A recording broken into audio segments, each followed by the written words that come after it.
कोकणातील प्रत्येक अपडेट जाणून घेण्यासाठी आजच माझे कोकणच्या सोशल मीडिया प्लॅटफॉर्मला लाईक, फॉलो आणि सबस्क्राईब करा।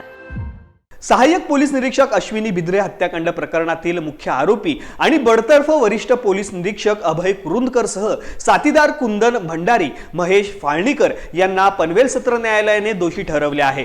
दोषी अधिकाऱ्यांसह साथीदारांना आज शिक्षा सुनावण्यात येणार आहे। त्यांना फाशी की आजन्म कारावास यावरती शिक्कामोर्तब होणार आहे।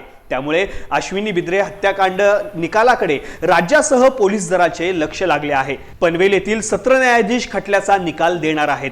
पोलीस अधिकारी अश्विनी बिद्रेचे अपहरण, हत्या, शरीराचे वूड कटरनी तुकडे करून पुरावा नष्ट केल्याप्रकरणी न्यायालयाने अभय कुरुंदकरला दोषी ठरवले आहे, तर साथीदार कुंदन भंडारी, महेश फाळणीकर या दोघांना पुरावे नष्ट केल्याप्रकरणी दोषी ठरवण्यात आलेले आहे।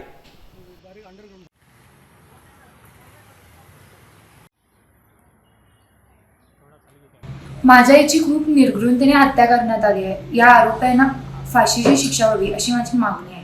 गेली 9 वर्ष आमच्यासाठी खूप कठीण गेली आहेत। प्रत्येक शुक्रवारी सुनावणीसाठी येणे किंवा पोलिसांकडे वेगवेगळ्या मागण्या करणे, त्यांच्याकडून मिळालेल्या असमर्थता, यामुळे आमच्यासाठी या केसचा निकाल लागणे ही खूप मोठी गोष्ट आहे। यामध्ये माध्यमांनी जे आम्हाला सहकार्य केले आहे त्याच्यामुळे आम्ही या निकालाच्या दिवसापर्यंत येऊ शकलो। त्या सर्वांचे खूप आभार।